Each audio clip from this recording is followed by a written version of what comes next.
Hi, welcome to what is biology in the modern world. This is lab section 1 and bio 106. And so this is the non-science majors course for introductory biology. And I am Teresa Johansson. I am the laboratory manager for the department, and I'm also going to be your teaching assistant for this semester. My email address is here, but you'll also find my email address on the Moodle site, which I hope you guys have already found. I know some people have contacted me about it. So email is on the Moodle site, and so let's talk a little bit about Moodle. Moodle is our Wolfware learning system, and you are going to go on and log in with your Unity ID and password, and you need to be really comfortable with Moodle because Moodle is where you're going to find all the information that you're going to need for this course. So let me just say straight up that this is kind of new for all of us.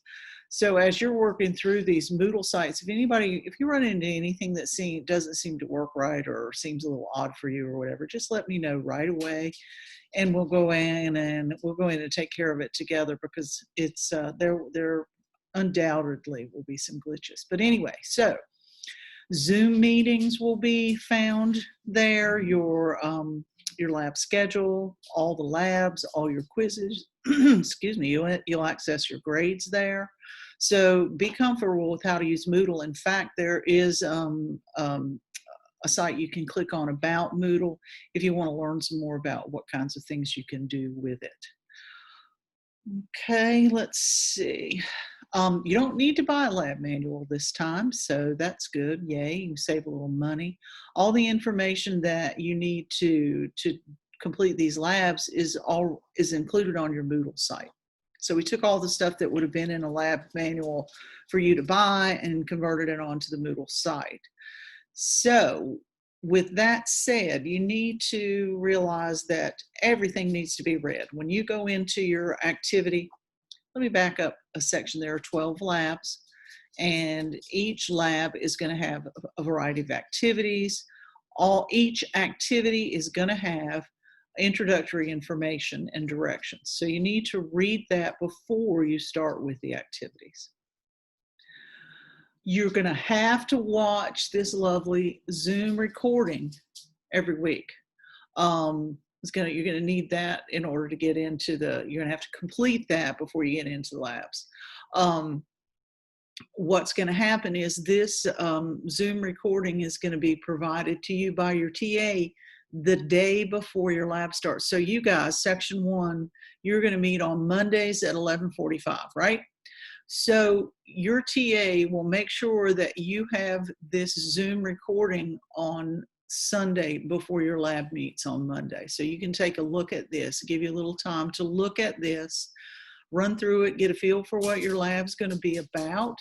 And then your lab will open on Monday, in this case at 11:45. And then you have an hour to look through the actual activities before we'll open up a synchronous Zoom meeting. And that is all of us live on there together talking about your activities. And it's a question answer kind of thing. So I'll just be there, come ask questions. If you have any concerns or questions about you're going to have to do in the lab, you'll come there and talk to me about it. It's important to come for a couple of different reasons. One, you get to meet your other lab associates, what would have been your lab partners if you've been sitting in class. So you'll get to meet them. You'll get to hear questions that other people might pose that you might not have thought about. So I think it's a good opportunity for us to create some kind of social community in the midst of all this insanity that is remote learning. So anyway, not that crazy, I guess.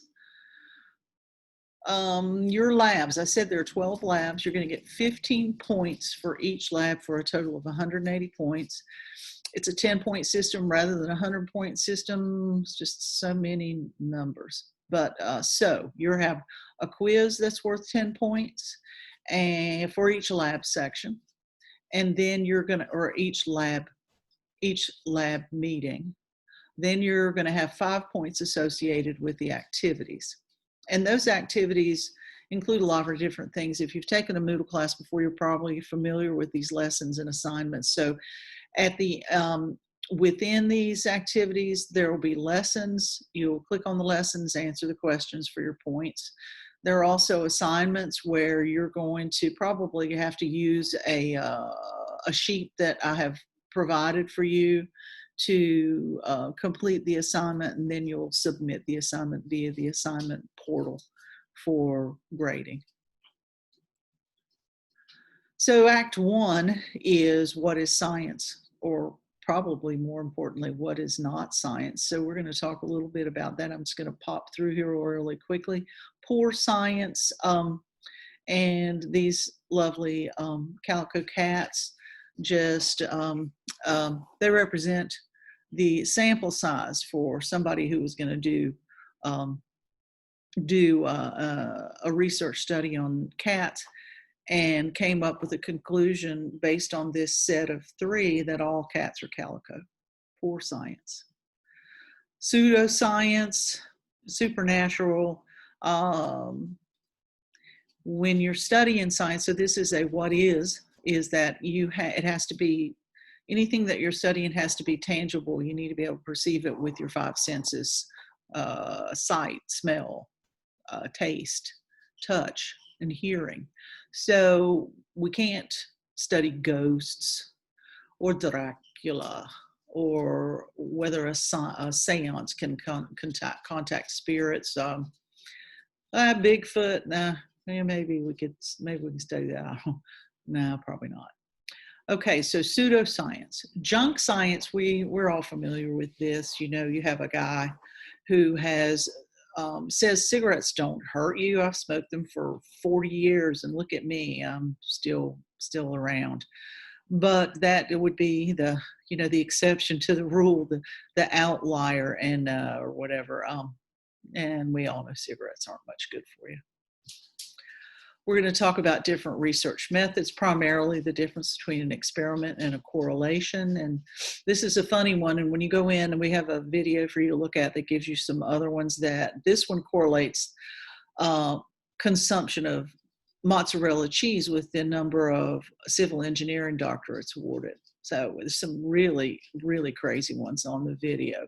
But basically, correlation does not equal causation. If you're with an experiment, you're going to manipulate variables to come up with a cause. Correlation is just a comparison. Correlation is going to be looking for a relationship between 2 variables. And we'll talk some more about that. So Act 1, when you finish Act 1, you're going to do a lesson for the assessment. Act 2 is a scientific method, and you all know that you've heard about the scientific method forever and ever, so we're not going to spend a lot of time on that. Here's one of those schematics of the scientific process, or the scientific method, or research study processes, or whatever people like to call it. You're going to make an observation or ask a question. Then you're going to do a study. We're not going to do any descriptions here, but we are going to do correlation, cause and effect with an experiment, look at data, and then you're going to come to a conclusion. And of course, you're going to publish that information, allow it to be peer reviewed, and we'll talk about that in your lab. Your activity is going to be focused around making a hypothesis, and you've all heard of old wives' tales.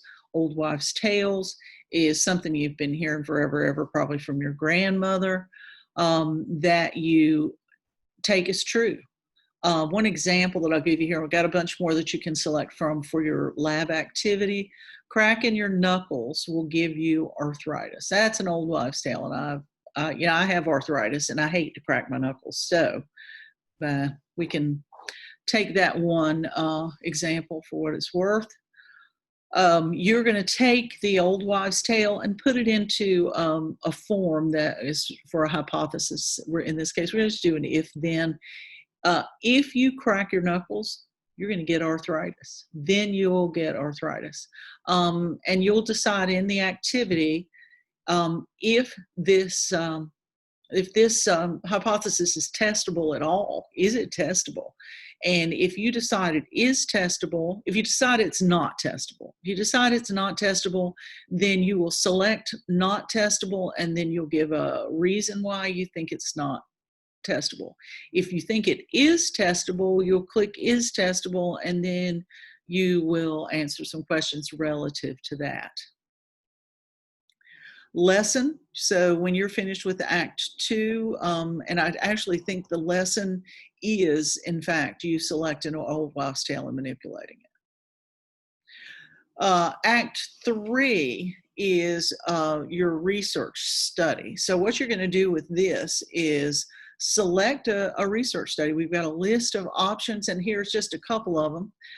One I like, does Orville Redenbacher's popcorn give you more pop kernels than the store brand of popcorn? So you're going to do a research study on that. We have a template online that you're going to look at where you are going to give a hypothesis. You're going to give us information about whether it is a correlation or an experiment, and you can look through these. In fact, you're going to have to look through these and tell us whether all of these guys are experiments or correlations. And then you're going to run the experiment, where you're going to have to create an experiment, come up with the dependent, independent variables, control variables, and so forth, and run the experiment. In your introduction to your research study, you're going to be given these options. For each option, you're going to be given a little tiny list of what you're probably going to need in order to run the experiment.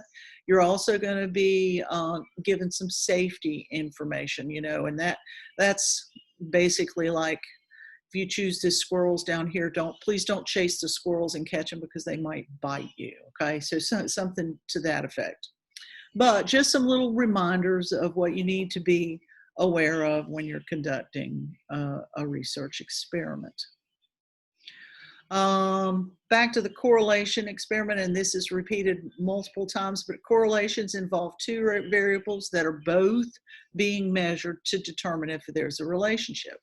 An experiment, again, you have two variables, but you manipulate one. You change one in order, and then you measure the other to find out if the one variable is in fact causing the second variable's differences.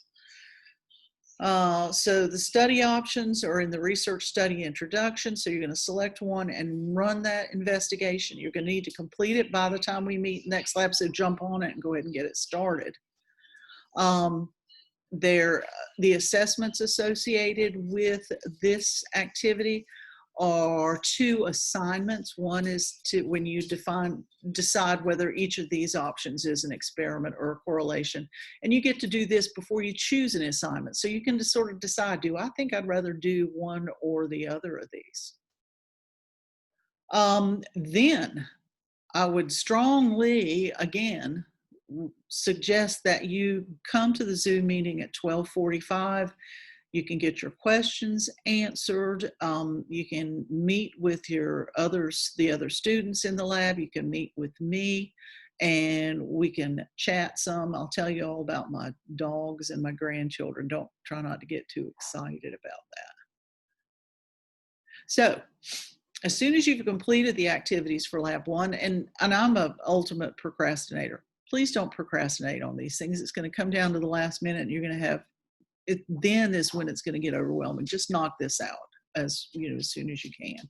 So, in this case, you're going to have until next Monday, which is August the 26th, at 11:45 to complete this lab. So when your lab would usually open, that's when your opportunities to finish the previous lab close down. You won't have access to the lab anymore. So you can work through the quiz. You guys have probably all done quizzes on Moodle. it's going to be open and available for you throughout the week until 11:45 on August the 26th. But when you're working on this quiz, save it. Every time you work on the quiz and it changes any, save it, but do not submit it until you're sure you're finished, because once you submit the quiz, you can't access it again. Okay? I would suggest that you take the quiz prior to completing your experiment or your correlation study. There will not be any questions related to your specific activity on there. There will be questions about correlations versus experiments and things like that, but nothing related to whether your Orville Redenbacher's popped better than your Food Lion brand. Okay? So go ahead and take the quiz when you're ready to take the quiz. Get that get your research study started immediately and get it done. All right? That's it. That's all I have to say. With respect to a quick run through for what you're going to be looking at this week in lab. I'm hoping very much that you will come to this meeting at 12:45 and be willing to ask questions, and we'll get to know each other a little better. I have this meeting set for an hour. We definitely do not have to be there an hour. We'll be there as long as it takes, though. Okay? See you in a bit. Thanks.